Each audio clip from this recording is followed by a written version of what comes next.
Good morning friends. आज की हमारी क्लास है इकोनॉमिक्स में, इकोनॉमिक्स की बीकॉम पार्ट सेकेंड ईयर की,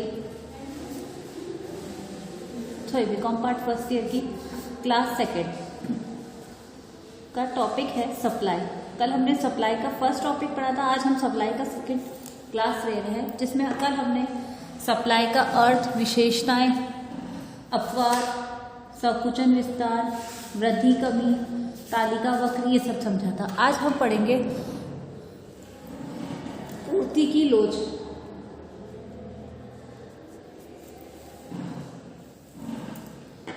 पूर्ति की लोच अर्थात इलास्टिसिटी ऑफ सप्लाई।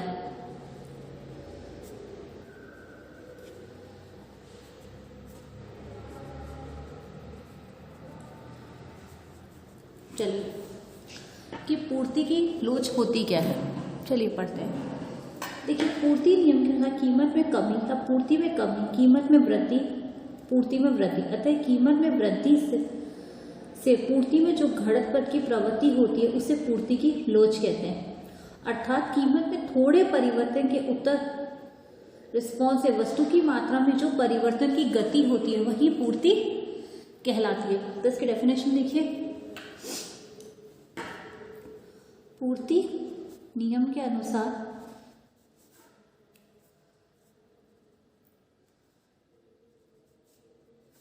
कीमत में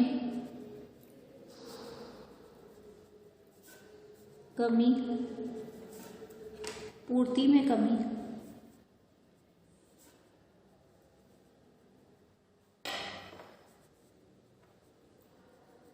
तथा कीमत में वृद्धि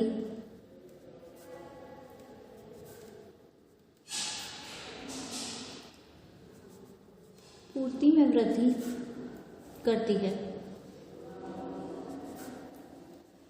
अतः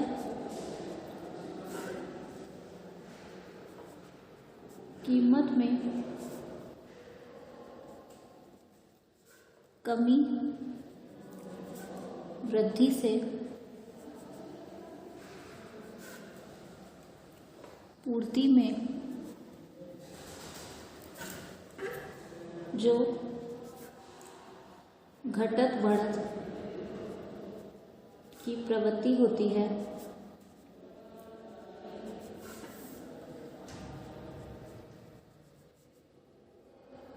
उसे ही पूर्ति की लोच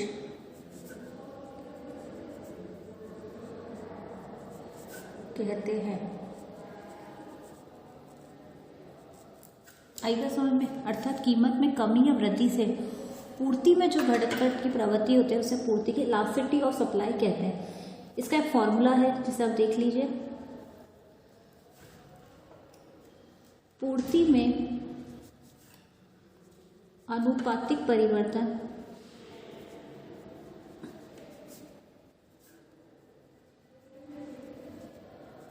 अपॉन कीमत में आनुपातिक परिवर्तन।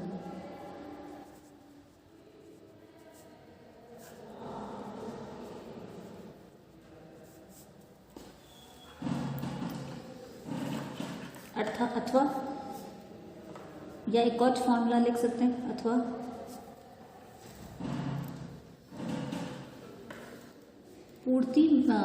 पूर्ति में प्रतिशत परिवर्तन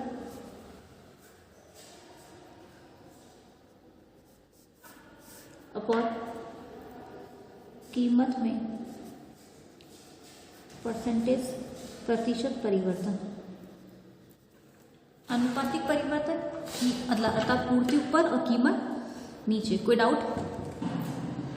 देख लीजिए वापस। पूर्ति नियम के अनुसार कीमत में कमी या पूर्ति में कमी में वृद्धि होती है, अतः कीमत में वृद्धि से पूर्ति में जो घटत की प्रवृत्ति होती है वो अर्थात पूर्ति में अनुपातिक, अर्थात कीमत में, पूर्ति में प्रतिशत। कोई डाउट? चलिए आगे देखते हैं। सॉरी, पूर्ति की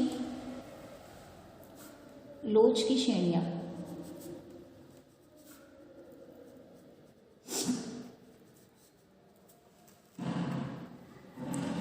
डिग्री ऑफ इलास्टिसिटी।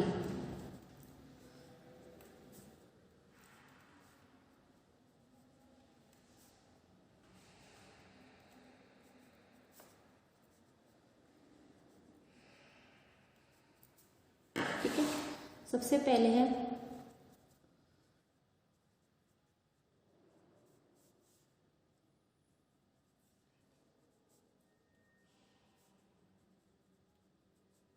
पूर्ति अर्थात परफेक्टली इलास्टिक सप्लाई।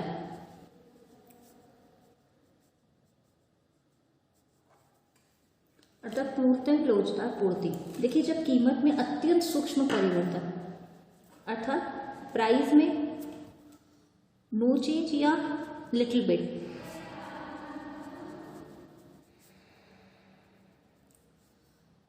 परिवर्तन होने पर कीमत में परिवर्तन या न में पूर्ति में अर्थात क्वांटिटी में या सप्लाई में बहुत ज़्यादा चेंज हो, या तो बहुत ज़्यादा बढ़ जाए या बहुत ज़्यादा, तो वस्तु की लोच कैसे करती है? पूर्णतः। अर्थात पूर्ति वक्र का आधार समांतर क्षैतिज रेखा होती है। कैसा होता है?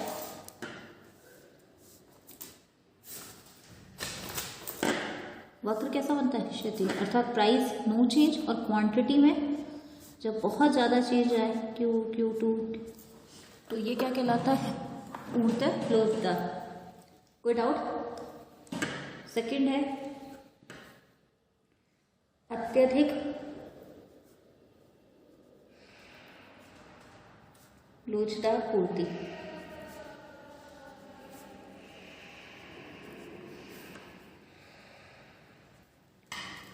Highly elastic supply.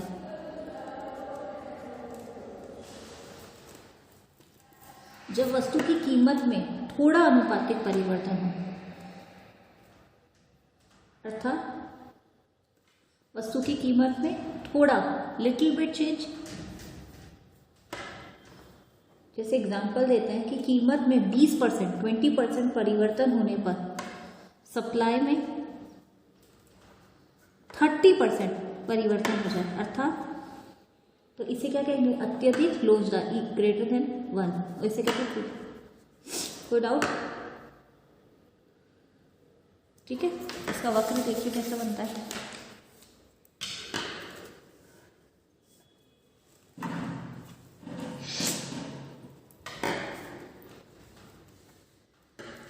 अर्थात हमारी प्राइस और क्वांटिटी कैसे थी? पहले यहाँ प्राइस बढ़ गई P1 और क्वांटिटी भी बढ़ गई, सॉरी Q1। वक्र कैसा बढ़ गया? थोड़ा सा, इज ग्रेटर देन 1। अच्छा, इसमें लिटिल बिट से सप्लाई में क्या हो? थोड़ा बहुत चेंज हो तो वो कहलाता है अत्यधिक लोचदार। कोई डाउट? अगला देखते हैं।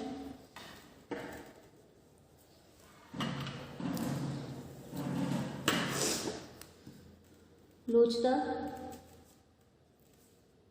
या इकाई के बराबर।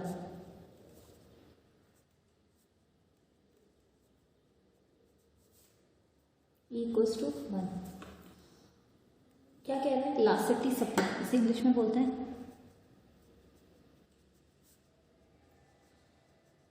क्या कह रहा है? जब किसी वस्तु की पूर्ति में कीमत के समानुपातिक परिवर्तन हो तो वस्तु की पूर्ति अर्थात प्राइस में जितना चेंज, जैसे इधर 20% हो रहा है, तो क्वांटिटी में भी कितना चेंज होगा? 20%। अर्थात सिमिलर चेंज हो तो क्या कहलाता है? इकाई के बराबर। इसका डायग्राम देखिए।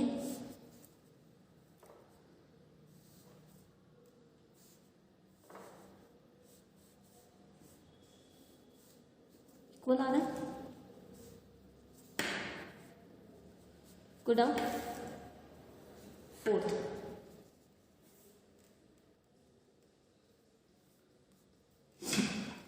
बेलोचदार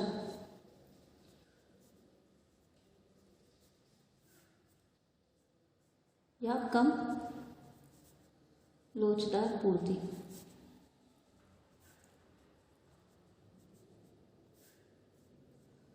इनएलास्टिक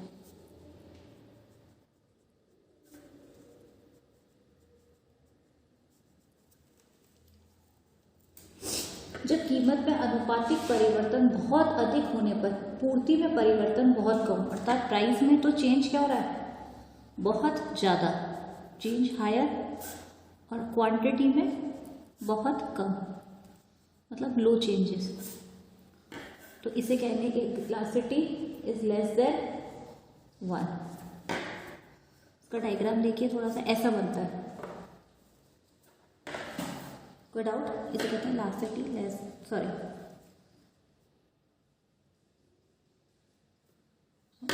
लेस देन, कोई डाउट? अर्थात वेलोसिटी क्या होगी, 1 से कम आएगी। ठीक है, फिफ्थ देखते हैं। पूर्णतः बेलोचदार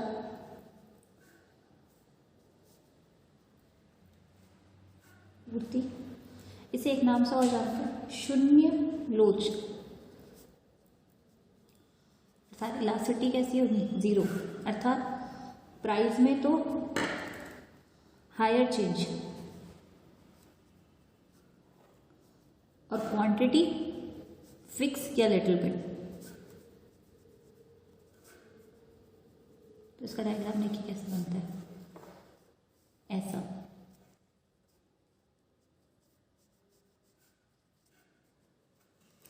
कोई डाउट? आई बात समझ में? चलिए इसे वापस से समझ लेते हैं पांचों को। पूर्ति की लोच की हमने 5 श्रेणियां बताई। पहली पूर्णतः लोचदार पूर्ति, अर्थात प्राइस नो चेंज, क्वांटिटी में बहुत ज़्यादा, इन्फिनिट। अत्यधिक, प्राइस और क्वांटिटी में लिटिल वेज, ग्रेटर देन 1। उसके बाद आएगी लोचदार इकाई के, जितना चेंज प्राइस में उतना ही चेंज, कम प्राइस में तो बहुत अधिक, लेकिन क्वांटिटी में उसकी तुलना में बहुत कम चेंज होगा। और पूर्णतः प्राइस तो हायर चेंज होती रहेगी, लेकिन क्वांटिटी कैसी रहेगी, फिक्स। आई बात समझ में? कोई डाउट? चलिए नेक्स्ट टॉपिक देखते हैं।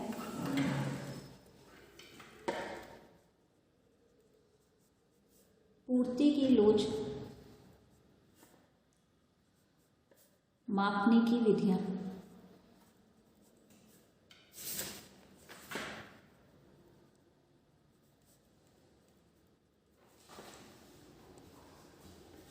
Methods of elasticity.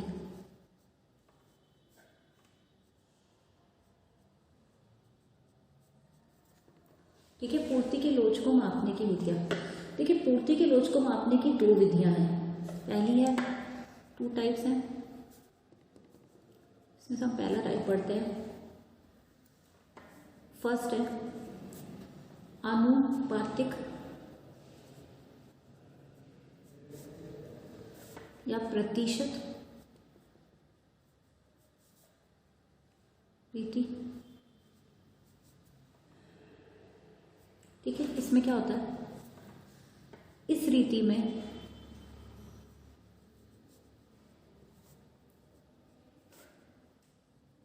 पूर्ति होने वाले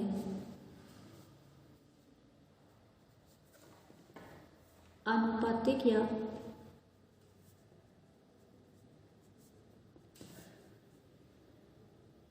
प्रतिशत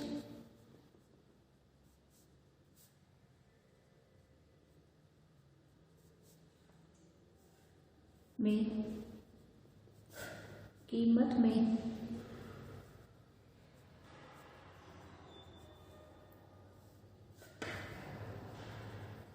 आनुपातिक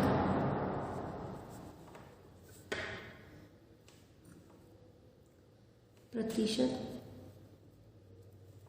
परिवर्तन का भाग देना।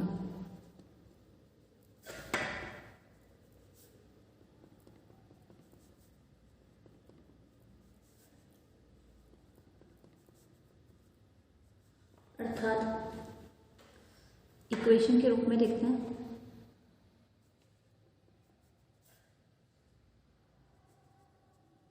क्या फॉर्मूला? देखिए, इसके 2 फॉर्मूले हैं। पहला पढ़ते हैं, पूर्ति में आनुपातिक परिवर्तन अपॉन कीमत में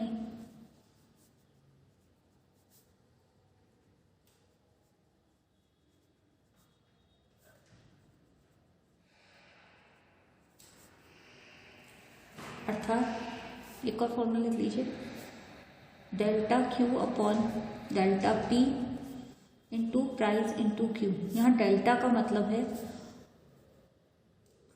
अंतरों, अर्थात प्राइस फर्स्ट और प्राइस सेकंड में जो चेंज आता है उसे डेल्टा के रूप में डिस्क्राइब करते हैं।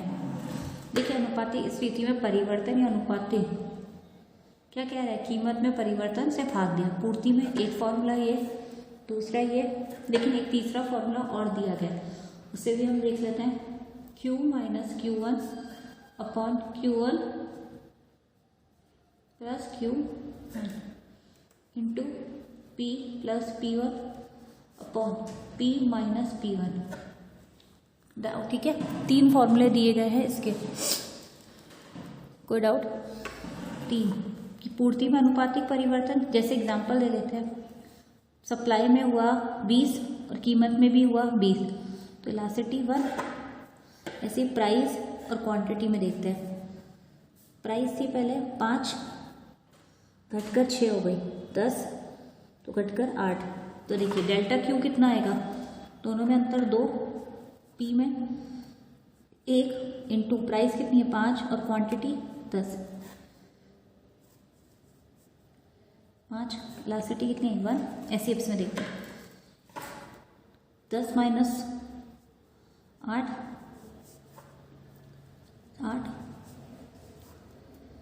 5 प्लस 6 प्लस,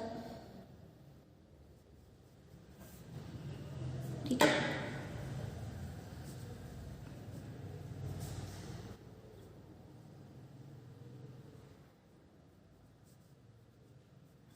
देखिए 9, 11 में 9 का भाग दे देंगे, 9 का 9 18 तो 1 पॉइंट कुछ आएगी। आई बस समझ में? कोई डाउट? एग्जाम्पल के थ्रू भी मैंने आपको समझा दिया, ठीक है। अब सेकंड विधि लेते हैं। इसकी दूसरी विधि है बिंदु रीति या रेखा गणितीय विधि।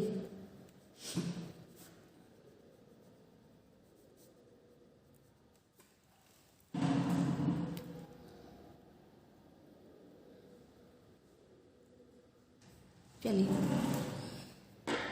पूर्ति रेखा या पूर्ति वक्र के किसी बिंदु पर पूर्ति की लोच ज्ञात करने के लिए पूर्ति रेखा को आधार रेखा तक नीचे तक बढ़ाया जाता है, उस बिंदु की पूर्ति लोच कहते हैं। उस बिंदु रेखा पर OX अक्ष पर लंब डाला जाए, जैसा कि डायग्राम में मैं बताऊंगी, पूर्ति रेखा वो कहलाती है। अर्थात बिंदु रेखा या गणित रेखीय विधा उसे कहते हैं जब हम डायग्राम के रूप में उसे शो करते हैं। इसकी इलास्टिसिटी कौन कौन सी होती है जो आपने पढ़ रखी है 5, देखिए इसमें लिख सकते हैं, इसके अंदर डेफिनेशन में पूर्ति रेखा या पूर्ति वक्र के किसी बिंदु पर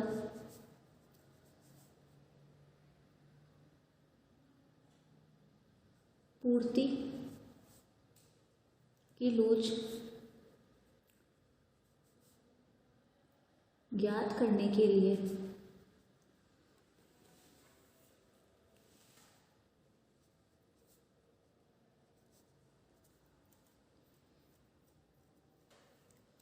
पूर्ति रेखा को आधार बनाकर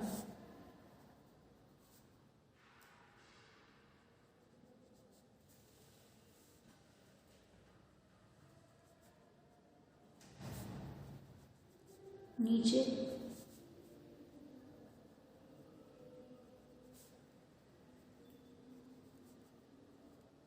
और जिस बिंदु पर पूर्ति लोच ज्ञात करना होता है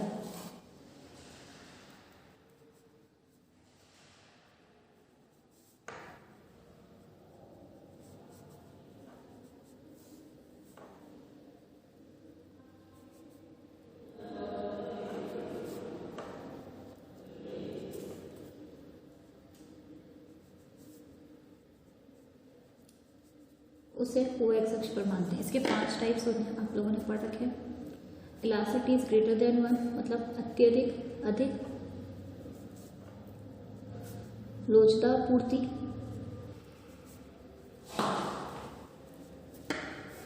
बी इज लेस देन 1 कम लोचदार पूर्ति।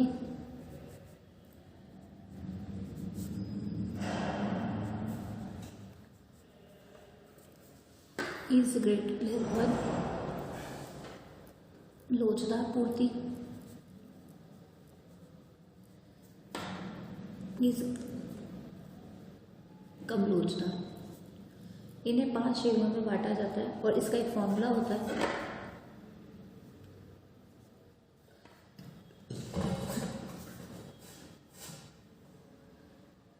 इलास्टिसिटी बराबर T Q upon Q O Q. अर्थात हम 5 श्रेणियों में बिंदु रेखिए, जिस बिंदु पर जो होगी अधिक लोचदार मैंने आपको समझाया हुआ है, कम लोचदार पूर्ति भी समझाया हुआ है और लोचदार पूर्ति भी समझाया हुआ है। कोई डाउट इसमें? ठीक है, देख लीजिए वापस। पूर्ति रेखा या पूर्ति वक्र के किसी बिंदु पर पूर्ति की लोच ज्ञात करने के लिए पूर्ति रेखा के आधार पर रेखा तक नीचे जिस बिंदु पर पूर्ति लोच ज्ञात करनी होती है उसे अधिक लोचदार, कम लोचदार और कम लोचदार कहते हैं। अर्थात इसे 4 श्रेणियों में बांटा गया। इसे कहते हैं हम बिंदु रेखीय विधि। 0 को इसलिए नहीं कहते क्योंकि प्राइस और क्वांटिटी नहीं है, तो हम कैसे ज्ञात करेंगे? आई बात समझ में? कोई डाउट? नेक्स्ट टॉपिक देखते हैं।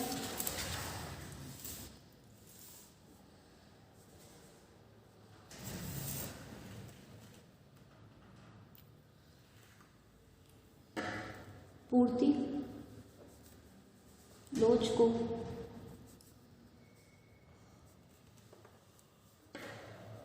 प्रभावित करने वाले तत्व।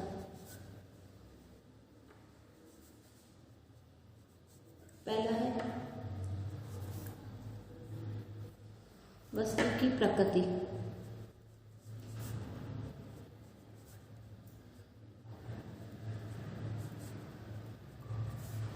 वस्तु की प्रकृति, देखिए नेचर जिस वस्तु का जैसा होता है उसके कारण पे पूर्ति के लोच को प्रभावित किया जा सकता है।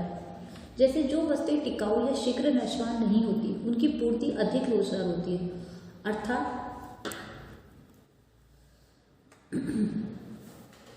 इसमें होता है 2 वस्तुएं हो गई। पहली होती है टिकाऊ वस्तुएं, टिकाऊ या नाशवान रहित, तो इनकी इलास्टिसिटी कैसी होगी? Elasticity is greater than 1। ऐसे ही शीघ्र नाशवान वस्तुओं की इलास्टिसिटी कैसी होती है? लेस देन, क्योंकि टिकाऊ वस्तुओं को संग्रह करके रखा जा सकता है, जबकि नाशवान वस्तुओं को, जैसे एग्जाम्पल देती हूँ, ब्रेड, दूध, दही आदि टिकाऊ से, सॉरी उल्टा लिख दिया, नाशवान रहे से टेबल, कुर्सी आदि, तो इनकी सप्लाई क्या होगी? और इसकी दूध, दही, ब्रेड, बटर आदि। तो ये होती है वस्तु की प्रकृति के आधार पे सप्लाई को डिटरमाइन किया जा सकता है। बी है सेकंड, उत्पादन साधनों में गतिशीलता।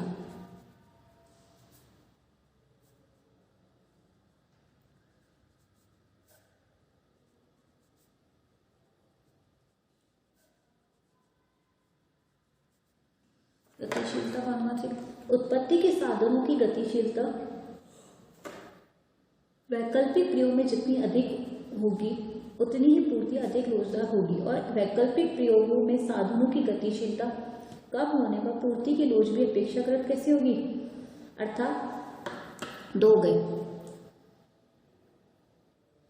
अगर वस्तुएं गतिशील है अर्थात मूव, गतिशीलता अधिक है तो इलास्टिसिटी भी क्या होगी? अधिक। और कम गतिशील वस्तुएं तो इलास्टिसिटी लेस देन 1 होगी। आई बात समझ में? सर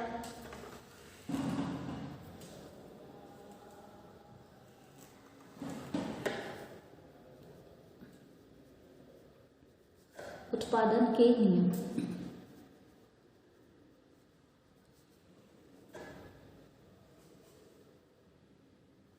देखिए, उत्पादन के नियम कहते हैं जिन वस्तुओं का उत्पादन उत्पत्ति ह्रास नियम के अंतर्गत होता है तो उन वस्तुओं की पूर्ति अपेक्षाकृत कम लोचदार होगी, और जिन वस्तुओं का उत्पत्ति वृद्धि नियम के अंतर्गत आता है उन वस्तुओं की पूर्ति अत्यधिक। ठीक है, तो इसमें लिख सकते हैं जिन वस्तुओं का उत्पादन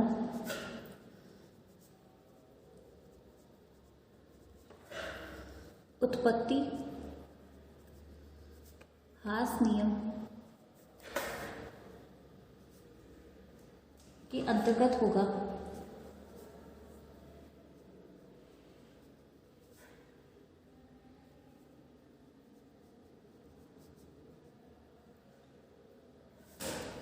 तो उन वस्तुओं की अपेक्षाकृत कैसी होगी, वेलोसिटी कम।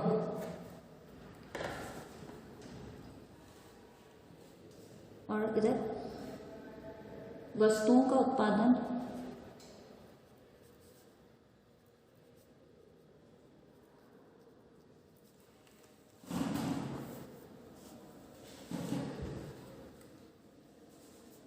उत्पत्ति वृद्धि नियम के अंतर्गत होता है कम लोचदार।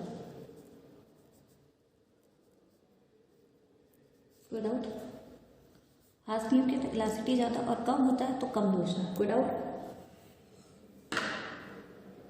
3 पढ़े, वस्तु की प्रकृति, उत्पादन साधनों में गतिशीलता, उत्पादन के नियम। चौथा नियम देखते हैं,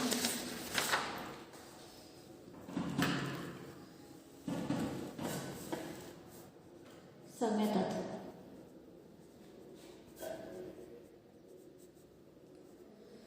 जिन अन्य बातों के समान रहने पाते हुए भी समय जितना लंबा हो उतनी पूर्ति लोचदार होगी, और अल्पकाल में पूर्ति कम लोचदार होगी। अर्थात समय टाइम लॉन्ग, इलास्टिसिटी अधिक, टाइम कम मतलब लेस, इलास्टिसिटी कम। समय तक अगर समय ज़्यादा चल रहा है तो इलास्टिसिटी ज़्यादा कम। ठीक है, 5th है उत्पादन प्रणाली।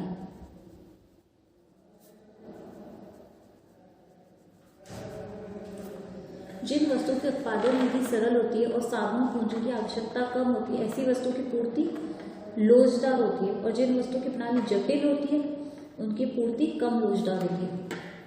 तो सिंपल सी बात है, जटिल प्रणाली की तो लोचदार इलास्टिसिटी कैसी होगी, ज्यादा, और कम जटिल की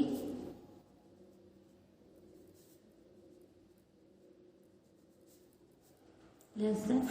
कोई डाउट? जटिल प्रणाली की इलास्टिसिटी ज्यादा और कम जटिल की लेस देन। कोई डाउट?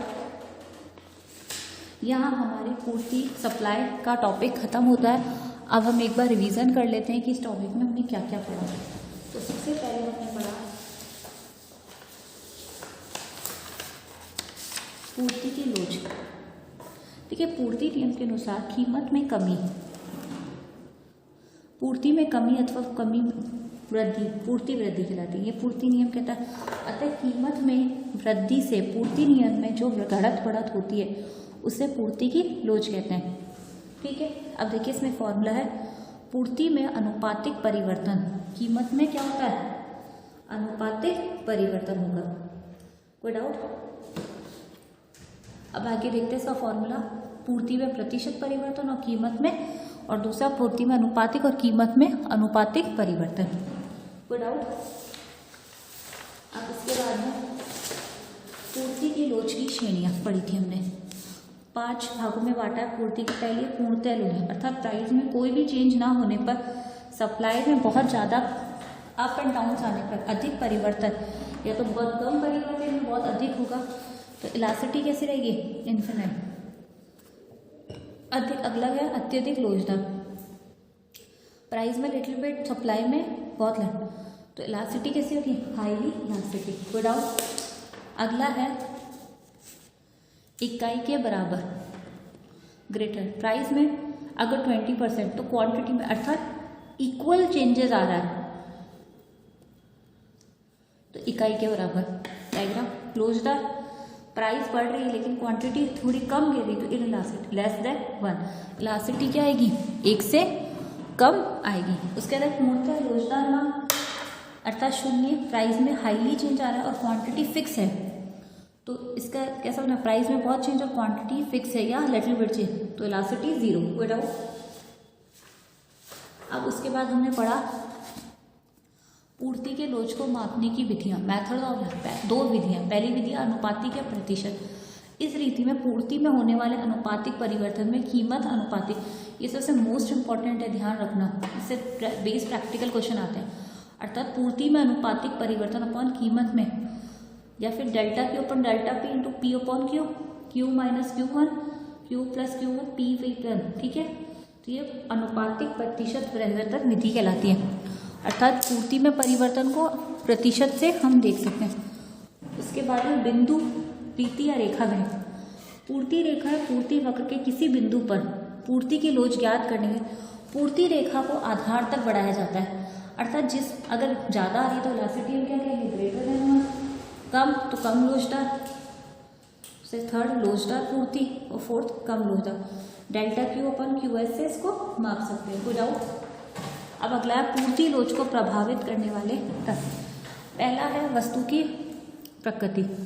देखिए टिकाऊ और नाशवान वस्तुएं होंगी तो ग्रेटर देन 1 और शीघ्र नाशवान लेस देन। उत्पादन साधनों में गतिशीलता ग्रेटर देन 1 लेस देन 1। उत्पादन की नियम, जिन वस्तुओं का उत्पादन उत्पत्ति हास नियम के अंतर्गत होता है इलास्टिसिटी ग्रेटर देन और इसका कम लोचदार। अतः वस्तु का उत्पादन उत्पत्ति वृद्धि नियम में तो कम लोचदार, कोई डाउट। और इसके बाद 2 और विधियां पढ़ी थी हमने, वो भी पढ़ लेते हैं।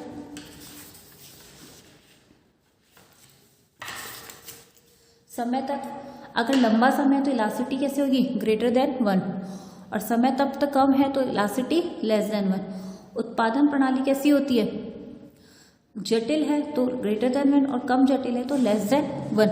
अब हम इसके अलावा कुछ 1-2 प्रैक्टिकल क्वेश्चन देख लेते हैं ताकि जो इससे बेस्ड पूछे जाते हैं, ठीक है। चलिए जैसे मैं क्वेश्चन देती हूँ आपको, इधर है प्राइस, इधर है क्वांटिटी। प्राइस 5 से घटकर 4 हो गई तो क्वांटिटी में पॉजिटिव चेंज, 5 20 है तो इलास्टिसिटी हो गई 18। निकालिए इसकी इलास्टिसिटी। हमने हमारा फॉर्मूला क्या बताया था,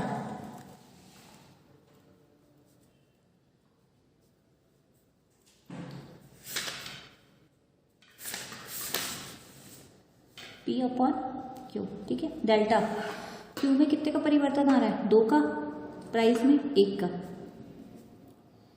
प्राइस है 5 और क्वांटिटी है 20, 10, 5 एकम 5, 5 दूनी 10, 1 में 2 का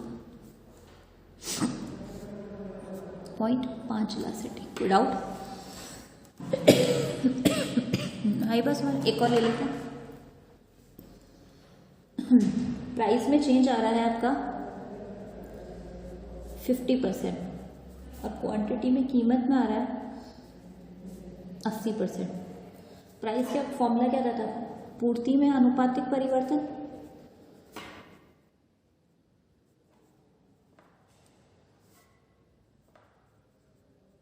अपॉन कीमत में अनुपातिक परिवर्तन।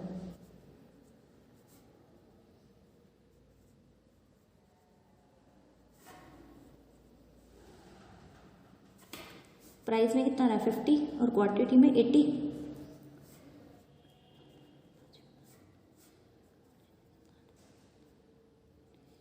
आगे 1.6 इलास्टिसिटी, कोई डाउट। आई बस हम ऐसे थर्ड वाला ले लेते हैं एक फॉर्मूला, उसको इसमें भर देते हैं। यही ले लेते हैं प्राइस और क्वांटिटी। प्राइस है 5 और 4, क्वांटिटी है 20 और 18। फॉर्मूला बताया था Q minus Q1 upon Q plus Q1 into P plus P1 P minus P1, कोई डाउट। चलिए क्वांटिटी है 20 minus 18, 20 plus 15, 5 plus 4, 5 minus 4,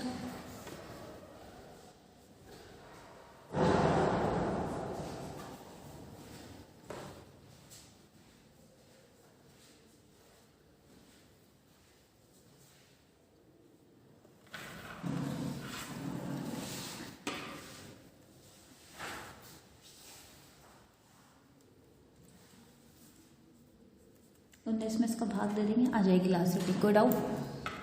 points में कुछ आएगी। तो हमने 3 तरह के फॉर्मूला बेस्ड क्वेश्चन थे, उनको आज हमने सॉल्व कर लिया। आज आपको आई होप आज की क्लास आपको समझ में आई हो, इसमें कोई दिक्कत ना आई हो। अगर कोई दिक्कत आए तो आप कॉलेज में आके या फिर कमेंट बॉक्स में अपने क्वेश्चंस को पूछ सकते हैं कि आपको क्या परेशानी आ रही है। ठीक है, थैंक यू सो मच।